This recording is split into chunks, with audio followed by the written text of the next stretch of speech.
komentar sebelum ini.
Bismillahirrahmanirrahim. Assalamualaikum warahmatullahi wabarakatuh. Alhamdulillahi ala ihsanih wa syukrun lahu ala taufiqihi wa amtinani. Asyhadu an la ilaha illallah wahdahu la syarika lah ta'ziman li sya'ni. Wa asyhadu anna Muhammadan abduhu wa rasuluhu ad-da'iya ila ridwanih. Allahumma salli wa sallim ala nabiyyina Muhammadin wa ala alihi wa ashabihi wa ikhwanih. Allahumma inna nas'aluka al-huda wat-tuqa wal-afafa wal-ghina. Allahumma inna na'udzubika min ilmin la yanfa wa min qalbin la yakhsha wa min nafsin la tashba wa min da'watin la yustajabu laha.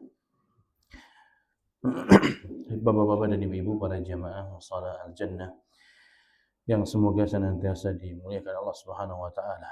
Gimana kabarnya Bapak sekalian? Alhamdulillah ya. Alhamdulillah kita bersyukur dan terus senantiasa bersyukur Allah kembali mempertemukan kita ya setelah kemarin libur Ramadan dan juga Idul Fitri.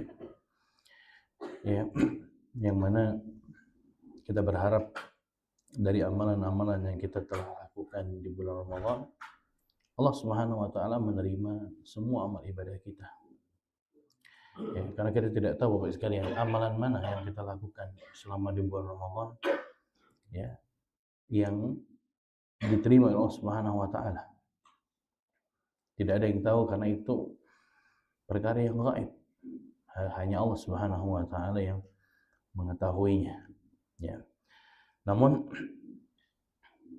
seseorang ya bisa diberikan indikator bahwasanya amalannya diterima di sisi Allah Subhanahu wa taala. Ya. Apa itu? Para ulama menyebutkan wa min alamatil qabulil hasanah al-hasanatu allati ba'daha. Kata para ulama seperti Syekh Fauzan, Abdullah Fauzan hafizallahu taala, beliau mengatakan di antara tanda ya diterimanya amalan seseorang manakala amalan kebaikannya itu melahirkan amalan-amalan yang berikutnya. Nah, artinya kalau kita di bulan Ramadan kemarin bisa beramal, berpuasa ya. Kemudian di luar bulan Ramadan, di bulan Syawal kita bisa puasa. Ya, karena di bulan Syawal kita disunahkan untuk berpuasa 6 hari di bulan Syawal. Sekarang sudah di penghujung ya, kita sudah di penghujung bulan Syawal. Nabi SAW mengatakan ya, man shoma ramadhana thumma atba'ahu sittan min Syawal kana kasyamid dahr. Nabi SAW mengatakan barang siapa yang berpuasa Ramadan, kemudian dia mengiringinya puasa 6 hari di bulan Syawal, maka seakan-akan atau dia mendapatkan pahala puasa 1 tahun penuh. Insyaallah. Sebagian ulama menghitung kenapa Nabi SAW mengatakan setahun penuh, karena setiap amal kebaikan Bapak Ibu sekalian itu dilipat gandakan menjadi 10 kali lipat. Jadi 30 hari dikali 10. 300. Kemudian 6 hari di bulan Syawal dikalikan 10 menjadi 60. Nah, mungkin itu yang dimaksud Nabi SAW. Orang yang berpuasa Ramadan, kemudian setelahnya puasa 6 hari di bulan Syawal, maka dia seperti berpuasa 1 tahun penuh. Nah, kalau kita bisa berpuasa di bulan Ramadan, lalu kita adopsi di bulan Syawal, maka mudah-mudahan itu tanda atau indikator amalan kita diterima di sisi Allah Subhanahu wa Ta'ala. Jadi kemudian mungkin kita biasa baca Al-Quran di bulan Ramadan, kemudian kita bawa amalan itu di luar bulan Ramadan, nah maka itu mungkin merupakan tanda amalan kita diterima di sisi Allah Subhanahu wa Ta'ala. Kemudian Bapak sekalian, kita akan melanjutkan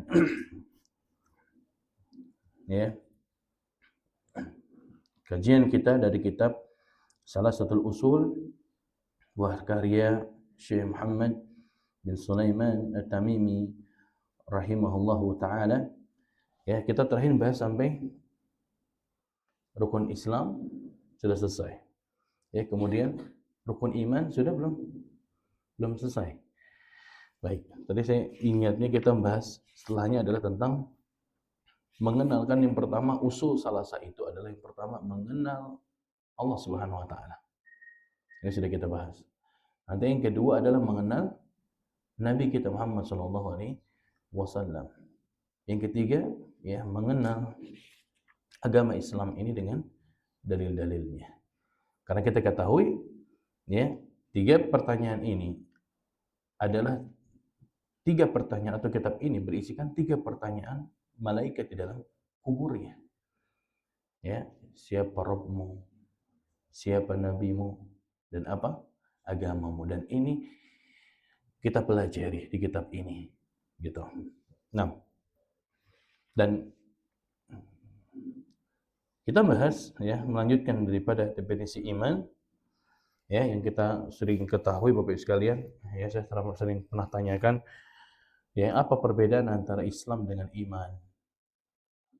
Kita sering dengar bahkan anak-anak SD saja ditanya rukun Islam tahu, rukun iman tahu, tapi mereka mungkin belum mengetahui apa konsekuensinya,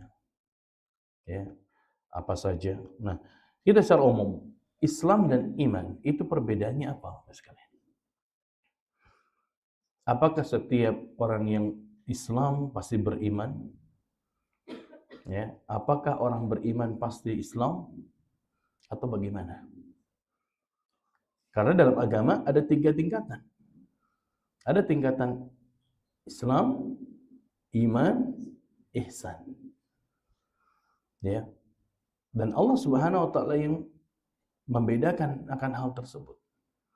Sebagaimana datang orang-orang Arab Badui, disebutkan di dalam surat Az-Zariyat ayat ke-12. Kalau ada mushaf silakan dibaca. Surat Az-Zariyat ayat ke-12 ayat 14. Bisa dilihat. Allah Subhanahu wa firman, wa qalatil a'rabu amanna. Datanglah orang-orang Arab Badui, mereka mengatakan, kami telah beriman. Sudah? Ayat 14.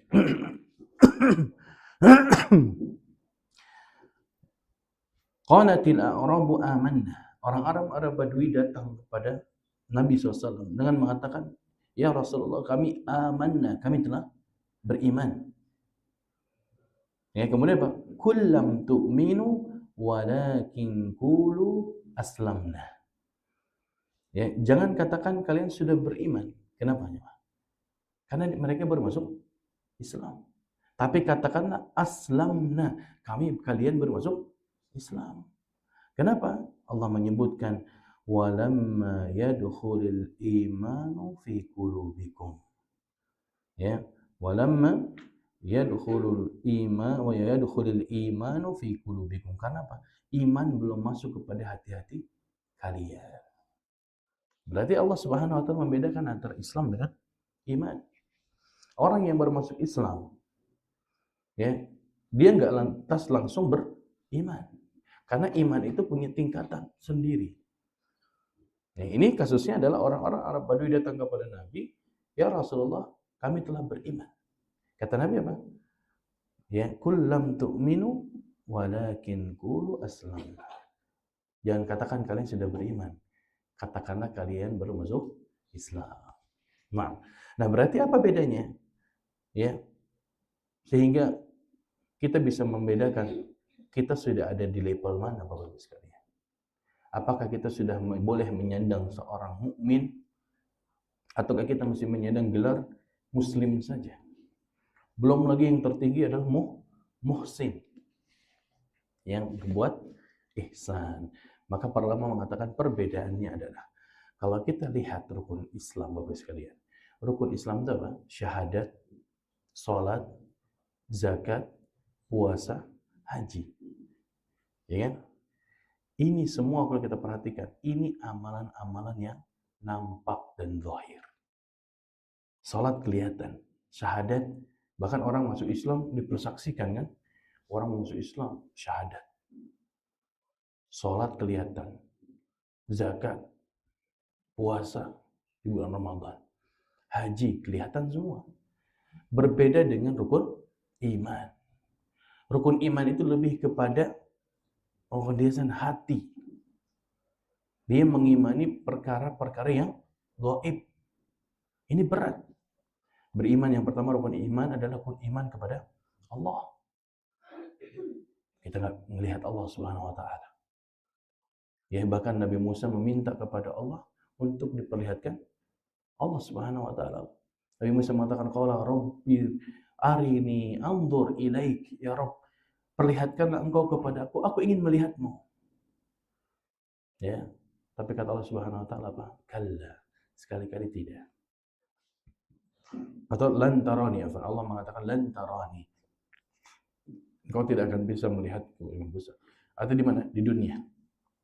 Walakin dzur ila al-jabali. Akan tetapi lihatlah kepada gunung itu.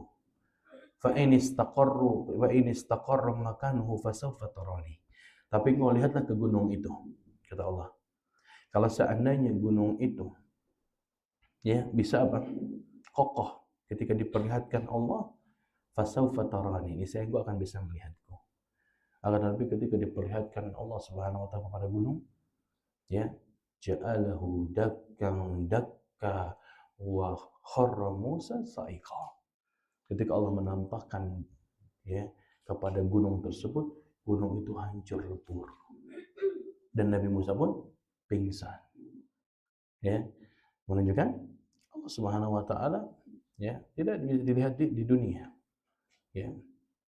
Tapi bisa dilihat nanti di akhirat. Nah, sehingga beriman kepada Allah jemaah perkara yang harus wajib bagi seorang mukmin. Ya, makanya ada kan sebagian orang yang apa? Enggak percaya adanya Tuhan. Enggak percaya. Ada sebagian ahli kalam, orang-orang filsafat. Ya, mereka bahkan orang-orang ateis. Mereka tidak percaya adanya Tuhan. Ya, karena bagi mereka sulit untuk memahami konsep ketuhanan. Bagi mereka sulit. Gitu. Makanya berat orang beriman di zaman Nabi SAW untuk mengimani adanya Allah Subhanahu wa taala. Padahal sudah kita jelaskan bagaimana jemaah kita mengetahui adanya Tuhan. Bagaimana kita mengimani adanya Allah Subhanahu wa taala. Jawabannya dengan apa? Dengan makhluk-makhluknya. Kenapa? Karena dengan adanya makhluk menunjukkan ada sang pencipta. Ya, adanya bumi, langit dan bumi ini menunjukkan adanya sang pencipta. Nah, Kemudian beriman kepada apa? Antuk minabillahi wa malaikat, dan beriman kepada malaikat-malaikatnya. Ya, ini juga malaikat gaib. Kita tidak tahu malaikat, bahkan jumlahnya berapa kita tidak tahu. Tapi kita diperintah untuk beriman kepada malaikat. Ya, kita hanya disebutkan beberapa nama malaikat seperti malaikat Jibril, Mikail, ya, Israfil, ada Munkar, Nakir, Malik, Ridwan. Itu hanya nama-nama malaikat yang kita diberitahu nama-namanya. Adapun malaikat jumlahnya berapa, nama-namanya siapa saja, Allah Ta'ala a'lam. Allah yang maha mengetahui. Kita hanya diperintahkan beriman adanya malaikat. Ya. Karena beriman, ya, iman memiliki konsekuensi, Bapak sekalian. Ya, sebagaimana kita tahu definisi iman itu adalah ya, i'tiqadu bil qalb, meyakini dengan hati. Wa nutqu bil lisan, mengucapkan dengan lisan. Wal amalu bil jawarih, dan mengamalkan dengan anggota badan. Yazidu bi taatillah, iman itu naik, bertambah karena melakukan ketaatan kepada Allah. Wa yanqusu bi maksiatillah, dan iman akan turun dengan bermaksiat kepada Allah Subhanahu wa ta'ala. Ini definisi iman ya menurut Ahlus Sunnah wal Jamaah ya terkait dengan iman. Berarti iman itu bukan hanya sebatas ucapan saya beriman, enggak. Harus ada keyakinan dalam hati. Ya, kita yakin adanya Allah, adanya malaikat. Ya, bahkan kan Nabi SAW pertama kali turun wahyu ya di usia Nabi SAW 40 tahun. Nabi sering menyendiri dan naik turun ke Gua Hira. Ya, karena melihat kondisi kaum muslimin ketika itu dan melihat orang-orang ya Quraisy di zaman Nabi SAW dekat dengan masa jahiliyah, penuh kerusakan. Nabi sering menyendiri ke Gua Hira. Bukan cuma sekali dua kali, berkali-kali Nabi ke Gua Hira. Nah, sehingga Allah Subhanahu wa taala mengirim malaikat Jibril dengan bentuk aslinya. Ya, sehingga Nabi SAW dipeluk dengan erat, Bapak sekalian. Ya, Nabi disuruh baca, Iqra. Nabi mengatakan, ma ana biqari. Saya nggak bisa baca. Kita ketahui Nabi kita adalah ummi. Ya, nggak bisa baca dan tulis. Dipeluk lagi, Iqra. Ma ana biqari. Sampai ketiga kali dipeluk kencang oleh malaikat Jibril, barulah Nabi SAW mengatakan, Iqra bismi rabbikal ladzi khalaq. Khalaqal insana min 'alaq. Iqra wa rabbukal akram. Alladzi 'allama bil qalam. 'Allamal insana ma lam ya'lam. Hanya 5 ayat saja di surat Al-Alaq. Itu surat yang pertama kali ya Allah turunkan kepada Nabi kita Muhammad SAW, dan sekaligus itu diangkat Nabi sebagai Nabi. Ya.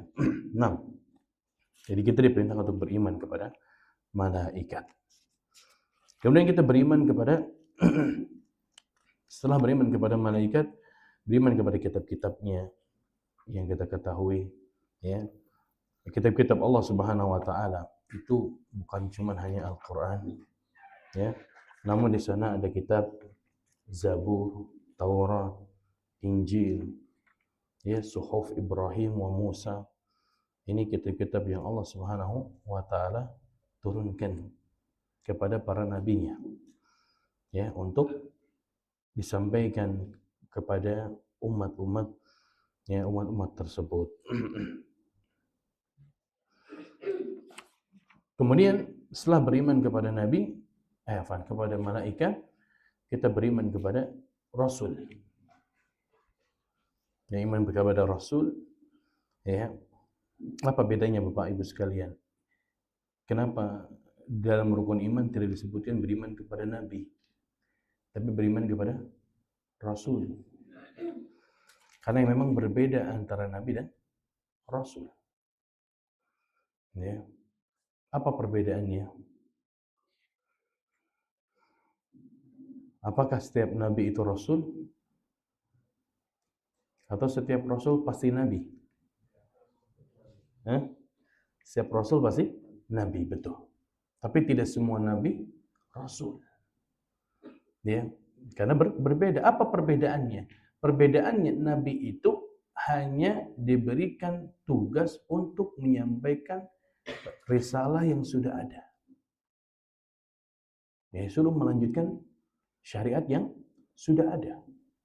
Adapun rasul itu diberikan tugas untuk menyampaikan apa? Risalah yang baru.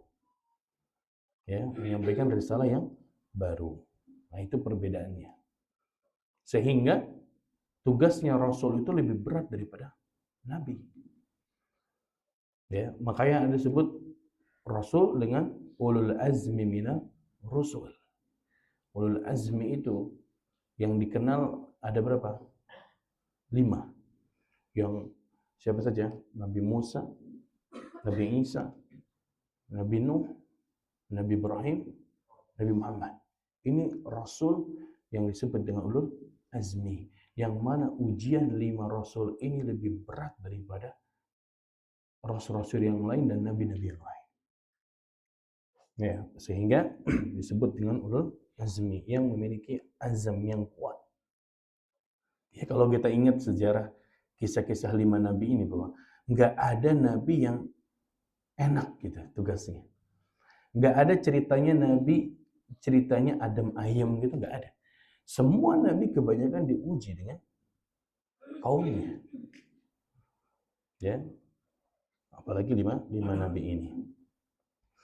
Nah, jadi tidak semua nabi itu sebagai rasul.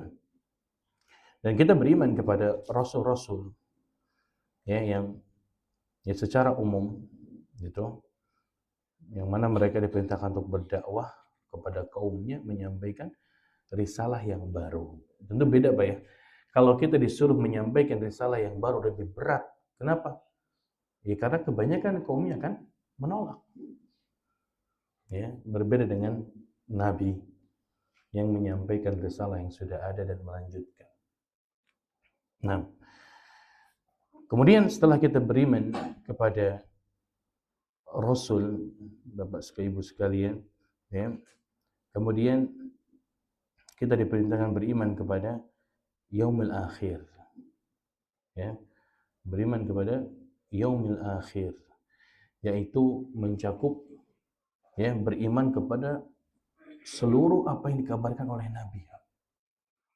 Ya, ini berat tentu beriman kepada hari akhir, artinya dinamakan hari akhir. Kenapa Bapak Ibu? Karena tidak ada hari setelahnya. Ya, tidak ada hari setelahnya. Itu dinamakan dengan beriman kepada hari akhir. Nah, di dalam iman ini yaitu mencakup kita harus beriman setiap apa yang dikabarkan oleh Nabi. Mimma yakunu ba'dal maut, dari apa yang Nabi kabarkan setelah kematian. Seperti adanya fitnah kubur. Ya Pak, fitnah kubur itu ujian pertama bagi seseorang di dalam kubur. Ya, makanya kalau ada orang meninggal, kita diperintahkan mendoakan agar diberikan apa? Kekokohan untuk bisa menjawab malaikat. Didudukan orang yang dalam kubur itu oleh malaikat dan ditanya. Ya, fama ba'dahu aisarun minhu, dan kalau seorang lulus ditanya dengan pertanyaan kubur, maka apa-apa yang setelahnya akan lebih mudah. Ya, semoga kita dimudahkan bisa menjawab pertanyaan kubur Bapak sekalian. Itu ujian yang sebenarnya gitu. Kalau ujian kuliah, ujian anak-anak kita di sekolah, itu ujian-ujian pertanyaan-pertanyaan di dunia. Ya, kita belajar kitab ini hatam, ya belum tentu juga bisa jawab malaikat itu. Karena bukan tujuannya untuk dihafal. Ya, nggak cukup menjawab pertanyaan malaikat dengan hafalan. Namun dengan konsekuensi. Ya, konsekuensi yang yang ada. Nah, Bapak Ibu sekalian, beriman kepada hari akhir itu mencakup beriman kepada tadi fitnah kubur. Kemudian beriman kepada ditiupkannya sangkakala ketika terjadinya hari kiamat. Ya, itu harus kita imani. Oh, berarti nanti ada malaikat yang ditugaskan ya untuk meniup sangkakala ya, yang semua dihancur leburkan, tidak ada satupun yang tersisa. Ya, enggak seperti film-film kiamat gitu kan, ada sekarang film-film kiamat 2000 berapa? 12. Terus ada lagi kiamat tahun berapa? 2024 ya? Ada filmnya. Ya, saya sempat lihat trailernya gitu. Intinya film itu adalah menggambarkan hari kiamat, namun anehnya ada orang yang selamat. Nah itu. Ini kan bahaya. Ya, kalau kita meyakini akan ada orang yang selamat dari hari kiamat, ini menyalahi akidah kita, keyakinan kita. Sudah, kalau hari kiamat terjadi, nggak ada satu orang pun yang akan hidup. Ya.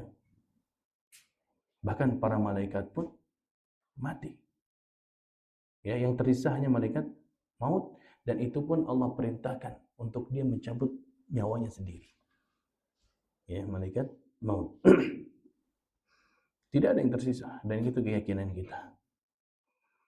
Wa qiyamun nasi min kuburihim, dan mencakup ya bangkitnya manusia di kubur-kubur mereka ketika ditiupkan sangkakala yang kedua. Allah bangkitkan semua, atau pertama dibangkitkan orang-orang yang sudah meninggal lebih dulu. Ya. Lalu mencakup adanya mizan, timbangan amal. Nanti mencakup adanya suhuf, catatan-catatan amal-amal manusia ketika di dunia. Nanti beriman kepada adanya sirat, jembatan yang terbentang ya di punggung neraka jahanam, yang mana jembatan itu lebih tajam dari pedang dan lebih tipis daripada rambut. Yang bisa menyeberangnya ya dia akan bisa masuk surga. Dan menyeberangnya seseorang dari sirat itu tergantung kepada amalan-amalan seseorang ketika di dunia. Disebutkan oleh Nabi SAW, ada yang menyeberang sirat itu hanya kedipan mata. Kedip sudah sampai di ujung. Ada yang seperti kilat. Ada yang menyeberang seperti angin. Ya. Ada yang menyeberang seperti mengendarai kuda. Ada yang berjalan, ada yang berlari. Terus sampai ada yang merangkak dan bahkan ada yang tersayat-sayat di sirat tersebut. Dan yang terjatuh berarti dia termasuk orang-orang penghuni neraka jahanam, waliyadzubillah. Ya. Ya, kemudian masuk di dalamnya beriman kepada hari akhir adalah beriman kepada haud. Haud itu telaga. Ya, telaganya ya Nabi SAW. Ya, kita mengimani adanya haud. Ya, yang nanti kaum muslimin akan minum dari telaga tersebut. Ya, dan panjang dan lebarnya Bapak sekalian disebutkan dalam hadis. Ya, panjangnya 1 bulan perjalanan. Nah, ini gimana ya? Kalau pakai akal nggak kebayang gimana panjangnya 1 bulan perjalanan. Lebarnya pun demikian 1 bulan perjalanan. Ya. Nah, kewajiban kita dalam masalah iman itu nggak pakai akal, Pak. Karena kalau pakai akal ya nggak bisa nyampe akal kita. Bagaimana lebarnya 1 bulan? Terus di samping-samping itu disediakan gelas-gelas yang jumlahnya seperti bintang-bintang di langit. Bayangkan. Ya. Yang seperti ini nggak bisa dipakai akal. Tapi kewajiban kita seorang muslim mengimani setiap apa yang dikhabarkan oleh Nabi SAW. Itu iman. Ya. Nah, kemudian adanya syafaat, adanya jannah wan nar. Ya, dan nanti ada ru'yatul mu'minina li rabbihim yaumal qiyamati fil jannah. Dan beriman juga di dalamnya kita meyakini kaum muslimin kelak ketika masuk surga akan melihat Allah Subhanahu wa taala. Ya. Dan ini ya kenikmatan yang paling nikmat ya yang akan dirasakan oleh seorang mukmin. Bahkan ketika seseorang dimasukkan ke dalam surga, ditanya oleh Allah Subhanahu wa taala, orang ini adalah orang yang paling sengsara hidupnya di dunia. Ketika dimasukkan ke dalam surga, ya, ditanyakan apakah engkau merasakan sebelumnya ya kesusahan, kesulitan? Wallahi ya Rabb, enggak ya Rabb. Aku enggak pernah mendapatkan kesusahan, kesulitan selama di dunia setelah merasakan nikmatnya masuk surga. Lupa dengan keluh kesahnya, lupa dengan ya ujian-ujian yang dia rasakan ketika di dunia, ketika seseorang sudah masuk surga. Ya. Dan kenikmatan itu ditambah ya melihat wajah Allah Subhanahu wa taala. Wujuhu yawma idzin nadhirah ila rabbiha nadhirah. Ya. Wajah-wajah di mana pada hari itu mereka ya menunggu dan mereka melihat wajah Allah Subhanahu wa taala. Ya, ini kita yakini kaum muslimin akan melihat Allah Subhanahu wa taala. Nah, dan di dalam hadis Nabi SAW menyebutkan, Innakum satarawna rabbakum. Sesungguhnya kalian akan melihat Rabb kalian. Kama tarawna al-qamara lailatal badri. Sebagaimana kalian melihat bulan ya di malam bulan purnama. Ya, wala tudamuna fi ru'yatihi.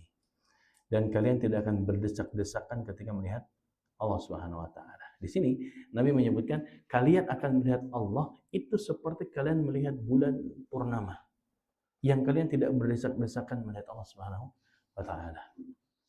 Nah, ini ru'yatul mukmin juga. Melihatnya seorang mukmin melihat Allah Subhanahu wa taala ya di surga dan wa ghairuha dan yang lainnya dari perkara-perkara ghaibiyah. Perkara-perkara gaib. Nah, ini Bapak Ibu sekalian. Ya, jadi mencakup hari akhir ini mencakup perkara-perkara yang tadi kita sebutkan ya dan itu wajib kita imani akan ada hari-hari tersebut. Ya. Karena sebagian orang ya orang-orang kafir tidak meyakini adanya yang tadi disebutkan. Ya, mereka enggak meyakini akan adanya hari kebangkitan. Ya. Enggak, mereka meyakini enggak. Mereka kalau sudah meninggal sudah mereka reinkarnasi. Ya, reinkarnasi. Tapi kaum muslimin meyakini akan adanya pembangkitan. Ya. Allah sebutkan za'amal ladzina kafaru. Orang-orang kafir mengira alla yub'atsu, mereka enggak akan dibangkitkan. Kul bala, katakanlah. Iya. La tub'atsunna, sungguh kalian akan dibangkitkan. Tsumma latunabba'unna yaumil qiyamah. Kalian akan diberikan kabar pada hari ya tentang hari kiamat. Ya, dan wadzalika 'ala Allah yasir, dan hal demikian bagi Allah itu sangat mudah. Bagi Allah mudah menghidupkan manusia, mewafatkan manusia, kemudian Allah bangkitkan kembali. Mudah bagi Allah. Ya, tapi ternyata ada saja yang tidak meyakini hari kebangkitan. Ya. Nah, dan yang terakhir beriman kepada apa Pak Ustaz? Takdir. Ya, beriman kepada takdir, ya, an tu'mina bil qadari khairihi wa syarrihi. Beriman kepada takdir yang baik dan juga takdir yang buruk. Kita cuma jangan hanya meyakini takdir yang baik saja. Tapi giliran yang buruk kita enggak terima. Ya. Makanya kalau kita dapat musibah, Pak, mendapatkan hal yang kita enggak suka, kita disunahkan membaca doa Qaddarallahu wa ma syaa fa'al. Qaddarallah wa ma syaa fa'al. Ya, itu Allah Subhanahu wa taala takdirkan, tetapkan wa ma syaa fa'al, dan sesuai dengan apa yang Allah kehendaki. Sudah. Orang kalau beriman kepada takdir, dia akan lebih legowo hidupnya, Pak. hidupnya akan lebih menerima. Apapun yang terjadi, maka ingatlah, semua itu sudah Allah tetapkan. Ya. Apa yang Allah tetapkan tidak akan pernah meleset. Ya. Yakinlah. Maka kalau kita mendapatkan musibah, misalkan orang yang tercinta kita, Allah cabut nyawanya, sudah. Berarti sudah habis rezekinya sampai situ. Ajalnya. Bukankah seseorang ketika di dalam janinnya, di dalam janin ibunya, ya, disebutkan dalam hadis Nabi SAW oleh Ibnu Mas'ud, huwa shadiqul masduq. Ya, Nabi itu orang yang terpercaya dan jujur. Disebutkan dalam hadis tersebut, ya, bahwasanya ketika seseorang yang berusia, ya, 120 hari, diperintahkan oleh Allah malaikat untuk meniup ruh ke dalam rahim tersebut. Makanya janin itu usia 120 baru ditiupkan ruh. Ya. Setelah itu apa? Wa yu'maru bikatbi rizqihi wa amalihi wa ajalihi wa syaqiyyun aw sa'idun. Kemudian Allah perintahkan malaikat itu bukan hanya meniupkan ruh, tapi juga menetapkan pertama apa? Rizkinya. Ya Pak, berarti rizki sudah ditetapkan. Bahkan bukan cuma ketika di rahim, sudah Allah tetapkan di lauhil mahfuz. Takdir yang gak akan pernah berubah di lauhil mahfuz. Ya. Allah Subhanahu wa taala seperti sudah membuat skenario semua yang akan terjadi di alam semesta ini sudah Allah tetapkan. Dari sebelum adanya langit dan bumi, 50.000 tahun sebelum ciptakan langit dan bumi, Allah sudah tetapkan, ya, takdir seluruh makhluk. Jadi Allah tahu hari kiamat nanti terjadi, Allah Subhanahu wa taala sudah tetapkan. Ya, artinya kita itu hanya hidup ini menjalankan, berpindah dari satu takdir ke takdir berikutnya. Dan itu perkara gaib. Ya. Nah, Bapak Ibu sekalian, takdir ya. Tadi disebutkan sudah ditetapkan rezekinya. Artinya orang kalau sudah beriman kepada takdir tentang rezeki dan orang itu bertauhid, dia nggak akan ada rasa perasaan hasad walaupun dia jualan produk yang sama. Dia jualan di pinggir jalan sembako, di depannya ada lagi yang jualan sembako. Dia nggak akan, ya, apa namanya, merasa rezeki dia diambil sama orang lain. Enggak. Ya. Jangan pada berpikir, wah, ada kompetitor baru. Artinya rezeki saya akan terkurangi dengan adanya dia. Ya, tidak demikiannya. Ya, rezeki tidak akan pernah tertukar. Ya. Allah sudah tetapkan, tinggal kita yang berusaha untuk menyebut rezeki tersebut, karena rezeki itu nggak akan datang langsung begitu saja, ya, tanpa usaha. Sebagaimana orang lapar biar kenyang, ya dia kan nggak bisa kenyang begitu saja, harus ada usaha, ada ikhtiar. Ya. Kenapa Bapak sekalian? Karena beriman kepada takdir itu mencakup ada 4 rukun beriman kepada takdir. Yang pertama, ya, takdir itu mencakup dengan yang pertama al-ilmu. Maksudnya apa? Beriman bahwasanya Allah mengetahui segala sesuatu, baik yang global ataupun yang terperinci. Allah tahu. Ya. Nah, ini jadi rukun iman, rukun takdir, ya, beriman kepada takdir itu mencakup yang pertama adalah al-ilmu, mengetahui, ya. Artinya Allah Subhanahu wa taala mengetahui segala sesuatu. Kita harus yakin itu. Jangan seperti keyakinan orang-orang Qadariyah yang menyimpang dalam masalah takdir. Mereka mengatakan ya ada hal-hal yang Allah Subhanahu wa taala tidak ikut ya dan tidak mengetahui kejadian sesuatu. Mereka meyakini demikian. Allah tahu setelah kejadian itu terjadi baru Allah tahu. Nah, gitu. Ini keyakinan Qadariyah. Jadi mereka meyakini ada sebagian kejadian atau suatu takdir yang Allah nggak tahu, Allah baru tahu ketika kejadian itu telah terjadi.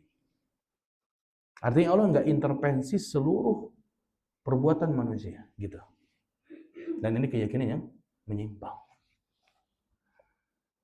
Lawannya, ya, yang keyakinan menyimpang juga adalah kaum Jabariyah. Kaum Jabariyah meyakini manusia itu seperti wayang golek gambarannya. Artinya orang nggak punya kehendak. Semua yang terjadi, ya, itu semuanya Allah yang menjalankan. Sehingga ada di zaman Umar orang yang berpemahaman Jabariyah. Gimana? Dia mencuri, ya, kemudian ketangkap, dia meyakini, hai Umar, ya, jangan engkau potong tanganku. Kenapa? Karena aku mencuri dengan takdir Allah Subhanahu wa taala. Benar apa salah? Ya. Ini memahami tentang konsep takdir ini butuh pemahaman yang ya dalam sebetulnya. Ya, nanti karena akan banyak orang yang belum paham tentang takdir. Gitu. Artinya apa?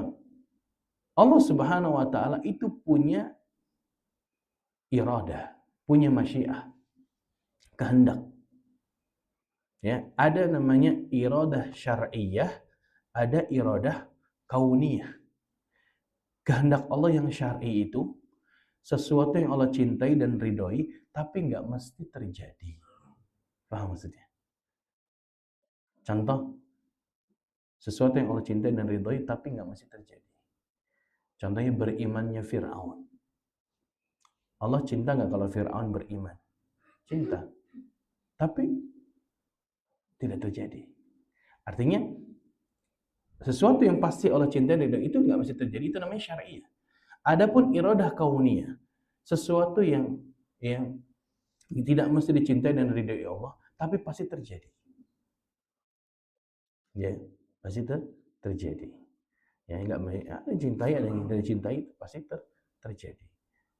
Ya, sehingga kalau kita memahami tentang berarti ini Allah bisa mencintai berimannya Abu Bakar, berimannya sahabat-sahabat yang lainnya. Ya, ini namanya iradah syariah dan bisa terjadi dan bisa tidak terjadi. Tapi iradah kauniyah, kaun itu pasti terjadi. Sehingga seseorang tidak boleh berhujjah. Ya, ketika berbuat maksiat berhujjah dengan takdir Allah. Saya kan berzina karena takdir Allah. Saya mencuri karena takdir Allah. Ya. Sebagaimana tadi orang yang di zaman Umar yang berpemahaman Jabriyah. Ya. Artinya Jabriyah itu artinya Jabr itu orang terpaksa, dipaksa oleh Allah gitu. Padahal keburukan tidak boleh disandarkan kepada Allah Subhanahu wa taala. Pertanyaannya, apakah ketika seorang berzina Allah ridho? Tidak. Apakah seseorang mencuri Allah ridho? Tidak. Tapi itu terjadi. Kenapa? Karena manusia Allah berikan juga iradah. Jadi bedanya apa? Manusia itu sendiri punya iradah. Contoh tadi saya gambarkan, Bapak Ibu, kalau Bapak Ibu sakit, apakah Bapak Ibu diam saja? Enggak kan? Punya pilihan, punya keinginan. Ya, apa keinginan? Ingin sembuh. Setelah itu apa? Mengambil sebab. Sebab kesembuhan apa? Berobat. Berarti manusia punya iradah. Bapak Ibu lapar. Apakah kenyang sendiri nunggu? Udahlah, kalau Allah berkehendak, Allah akan kenyangan saya. Ya nggak bisa. Harus adanya ikhtiar, usaha. Sehingga dia nyari makan, dia makan, kemudian kenyang. Nah, kalau keyakinan Jabariyah itu enggak. Udah, nunggu Allah aja yang berkehendak. Karena manusia itu kayak wayang golek yang digerakkan oleh dalangnya, itu Jabariyah. Padahal manusia diberikan pilihan. Allah berfirman, alam yaj'al lakum ainain, bukankah kami telah jadikan kepada kalian dua mata, walisana wa syafatain, kami jadikan kalian memiliki lidah dan dua bibir, wa hadainakum najdain, dan kami telah berikan kepada kalian dua jalan. Apa? Jalan kebaikan dan jalan keburukan. Artinya kita punya kehendak untuk memilih. Oh, ini jalan yang hak. Kenapa? Karena diutusnya Nabi kepada suatu kaum untuk mendakwahkan agar kaum tersebut mengikuti Nabi. Tapi kenyataannya ada yang menolak. Berarti dia mencari jalan yang lain. Ya. Nah, ini nanti akan berkaitan. Jadi pertama rukun, saya sebutkan ya, rukun takdir itu pertama al-ilmu. Artinya beriman bahwasanya Allah mengetahui segala sesuatu baik yang terperinci ataupun yang global. Sampai pun Allah sebutkan dalam Al-Quran, surat apa itu? Wa ma tasqutu min waraqin. Ya. Allah sebutkan wa ma tasqutu min waraqin. Di dalam surat Al-An'am ayat ke-59. Bisa dicek. Ya, wa indahu mafatihul ghaib. Allah menyebutkan, dan di sisi Allah Subhanahu wa taala kunci-kunci semua perkara gaib. Wala ya'lamuha illahu, tidak ada yang mengetahui kecuali Allah. Ya, surat Al-An'am ayat berapa tadi? 59. Lalu Allah menyebutkan wa ya'lamu ma fil barri wal bahr. Allah mengetahui apa yang ada di daratan dan di lautan. Kita harus yakini, Pak. Allah tahu nggak ada sesuatu yang di dalam dasar laut? Tahu. Sampai pun wa ma tasqutu min waraqatin illa ya'lamuha. Sampai pun daun-daun yang berjatuhan, Allah tahu. Bapak Ibu yang punya pohon di rumah, tahu nggak tiap hari berapa daunnya jatuh? Ya. Tapi kita harus yakin Allah tahu setiap daun-daun yang jatuh. Allah tahu. Ini Allah sebutkan dalam Al-Quran. Ya. Wala habbatin fi dhulumatil ardi wala ratbin wala yabisin illa fi kitabim mubin. Dan tidaklah jatuh sebutir biji-bijian, sebiji pun dalam kegelapan bumi, dan tidaklah sesuatu yang basah atau yang kering, melainkan tertulis dalam kitabnya Lauhil Mahfuz. Ya, artinya jelas. Ya, kita yakini Allah mengetahui semuanya. Dari yang global sampai yang terperinci. Maka saya katakan ilmu ini maksudnya apa bedanya ilmunya manusia dengan ilmunya Allah? Sama-sama ilmu. Bedanya manusia ilmunya didahului dengan ketidaktahuan, kebodohan, dan diakhiri dengan kelupaan. Tapi ilmunya Allah Subhanahu wa taala tidak demikian. Ya. Allah mengetahui segala sesuatu. Ya. Yang kedua, iman kepada takdir mencakup al-kitabah. Al-kitabah itu catatan. Ya, Allah mencatat semua takdir, ya, sesuatu sampai terjadinya hari kiamat. Ini al-kitabah berarti Allah sudah catat. Ya, di Lauhil Mahfuz. Ya, tentang catatan ya, semua yang akan terjadi. Allah sebutkan dalam surat Al-Qamar ayat ke-49, inna kulla syai'in khalaqnahu biqadar. Sesungguhnya kami menciptakan segala sesuatu dengan qadar, ketetapan. Ya. Wa kulla syai'in fa'aluhu fi zubur wa kulla saghirin wa kabirin mustatar. Ini surat Al-Qamar. Ya, berarti kita mengimani adanya catatan. Bahkan makhluk yang pertama kali Allah ciptakan apa, Pak? Makhluk yang pertama kali Allah ciptakan apa? Pena. Pena pencatat takdir. Nah, ini harus kita yakini. Oh, ternyata makhluk yang pertama kali itu bukan langit dan bumi. Bukan manusia. Tapi pena. Pena apa? Pena pencatat amal. Sehingga Allah perintahkan, uktub. wahai pulpen, pena, tulislah. Pena itu berkata, "Mada aktub ya Rabb?" Apa yang harus aku tulis ya Rabb? Uktub kulla maqadiril khalq. Tulis semua catatan takdir semua makhluk.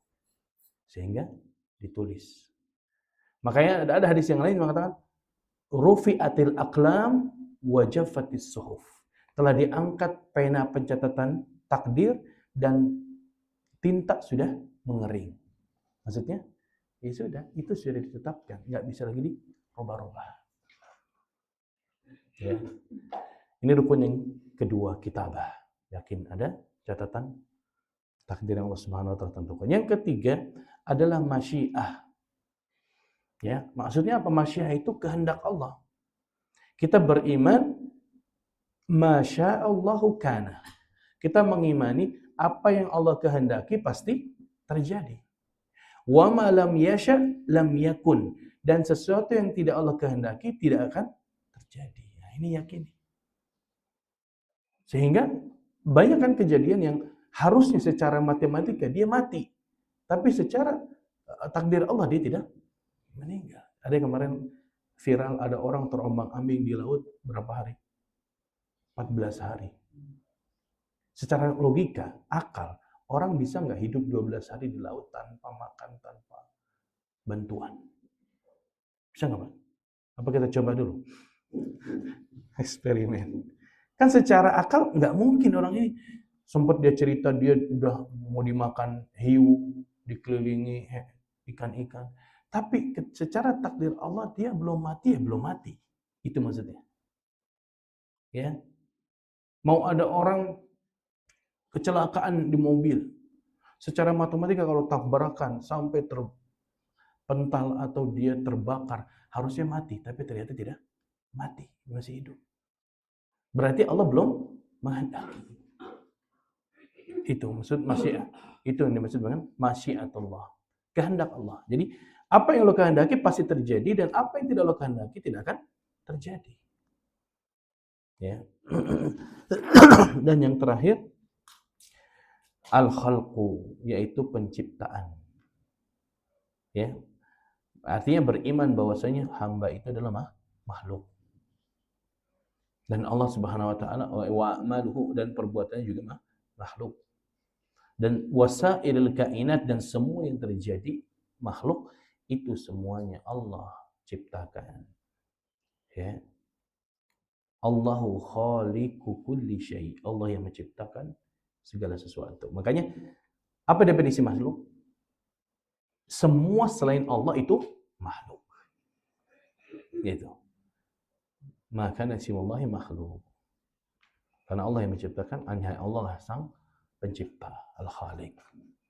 Makanya kenapa Bapak Ibu sekalian kita hanya menyembah Allah? Kenapa kita hanya beribadah kepada Allah Subhanahu wa taala? Jawabannya apa? Karena Allah yang Maha mampu atas segalanya. Kita berlindung dari mara bahaya Allah yang Maha mampu. Ya, kita misalkan ingin berlindung dari sesuatu, misalkan apa? Ada istilah tradisi-tradisi masyarakat yang masih kental. Ya, adanya sedekah bumi misalnya.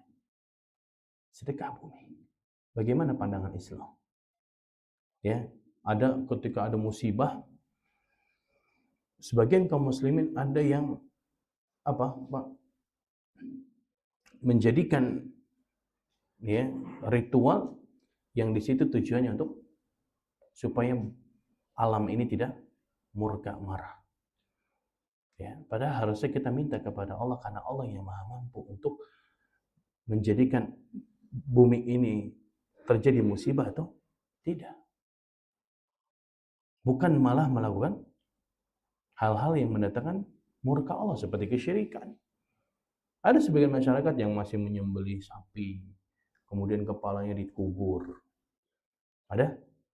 Ada yang sedekah laut, bikin tumpeng segala macam dibawa diiring-iring ke laut kemudian dihanyutkan.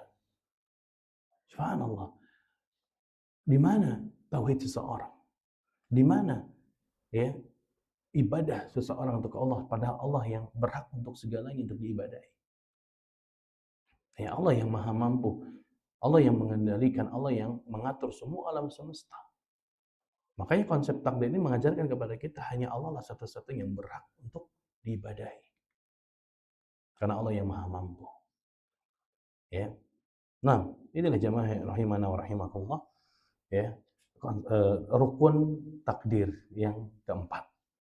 Ya, dan ini dibahas di kitab-kitab para ulama, ya, untuk memahami tentang takdir itu, karena memang butuh ya pemahaman yang lebih dalam terkait dengan masalah takdir. Nah, demikian yang bisa kita sampaikan karena sudah jam 6 lewat. Mungkin ada pertanyaan, silahkan kalau Bapak Ibu ada pertanyaan, kalau tidak ya kita akhiri. Nah, silahkan Pak Riza.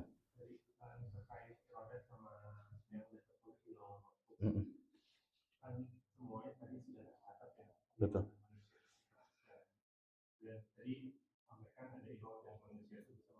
Betul. Nah, masalah ini saya katakan masih bingung. Betul, dan pertanyaan itu ditanyakan oleh para sahabat.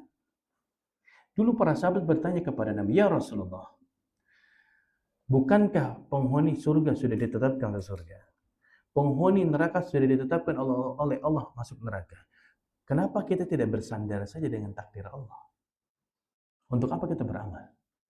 Gitu kan? Ini ditanyakan sama para sahabat. Tapi apa jawaban Nabi? Nabi mengatakan, walakin i'malu. Beramalah kalian. Wa kullun muyassarun lima khuliqalah. Karena segala sesuatu itu akan dimudahkan dengan dia diciptakan Allah Subhanahu wa taala. Artinya, suruh beramal tetap. Karena seseorang itu diciptakan ya dengan apa yang Allah Subhanahu wa taala telah takdirkan. Tujuan Allah ciptakan. Artinya, kita kan tidak tahu apakah kita ini penghuni surga atau neraka. Itu perkara gaib. Sebagaimana takdir itu perkara gaib. Nah, selama kita nggak tahu, maka Nabi mengatakan beramalah. Karena dengan beramal ini boleh jadi inilah jalan takdir kita. Gitu. Sehingga kita nggak boleh sombong. Oh, kita rajin ibadah di dunia ini, amalan kita amalan ahli surga. Boleh jadi nanti di akhirat, di akhir hayat kita melakukan dosa maksiat sebelum wafat. Ya, kita nggak ada yang tahu. Tapi Nabi mengatakan beramalah. Boleh jadi kalian tuh dimudahkan dengan tujuan kalian beramal. Artinya tadi saya sudah katakan, sejatinya kita itu sedang menjalankan takdir Allah dari satu takdir ke takdir yang berikutnya. Selama kan kita nggak tahu takdir kita seperti apa, ya sudah jalani saja gitu. Dan berkaitan dengan manusia punya iradah, Allah punya iradah. Dan ketahuilah semua iradah manusia itu di bawah kehendak Allah Subhanahu wa taala. Itu Allah kan yang menciptakan manusia. Allah juga yang menciptakan perbuatan manusia. Tapi kita nggak boleh menyandarkan perbuatan buruknya manusia kepada Allah Subhanahu wa taala. Kenapa? Karena boleh jadi dari sisi manusia mengatakan itu keburukan, tapi di sisi Allah adalah sebuah kebaikan. Ya. Ya, itu di situ kita muncul memahami, oh ternyata ya Allah punya iradah dan masyiah, ada syari'iyah, ada kauniyah. Begitu juga manusia punya kehendak. Dia untuk memilih. Tapi akhirnya adalah kehendak manusia ini sendiri itu Allah Subhanahu wa taala yang menciptakan. Ya. Nah, di sini wah bingung Ustaz, gimana cara memahaminya nih? Ya. Berarti Allah Subhanahu wa taala tahu nggak Pak, siapa penghuni neraka, penghuni surga? Tahu. Ya, tapi manusia punya kehendak untuk dia memilih jalan itu. Tapi ujung-ujungnya nanti seseorang itu masuk surga dan neraka. Ya, atas kehendak Allah Subhanahu wa taala. Ya, intinya Nabi ingin mengajarkan sudah, kalian jangan sibuk memikirkan takdir, tapi beramalah dengan amalan-amalan yang sudah jelas mengantarkan ke surga, dan amalan-amalan yang ini mengantarkan kepada neraka itu sudah jalani. Karena kita tidak tahu itu perkara gaib. Ya, Allah taala alam bisawab. Nah, makanya memang kebanyakan orang bahkan berpikir begitu, bingung memahami konsep takdir. Ya, maka sebagian ulama mengatakan jangan terlalu mendalam memahami takdir karena kita nggak akan mampu gitu memahami. Ya, ini hanya rukun-rukunnya, ini konsep takdir yang dijelaskan oleh para ulama. Ya. Nah, Allah taala alam bisawab. Ada lagi? Tidak ada. Baik, mungkin ini saja yang bisa kita sampaikan. Semoga bermanfaat dan menambah wawasan pengetahuan akidah kita, keyakinan kita terkait dengan rukun iman. Karena pembahasan rukun iman itu dalam masalah akidah itu pembahasan sangat panjang sebetulnya. Ya, bisa satu jilid buku sendiri pembahasan rukun iman. Ya, makanya kalau Bapak Ibu disarankan beli buku rukun iman. Itu ada 3 jilid besar. Itu membahas tentang rukun iman, konsekuensinya, ya, dan semua yang berkaitan dengan rukun iman.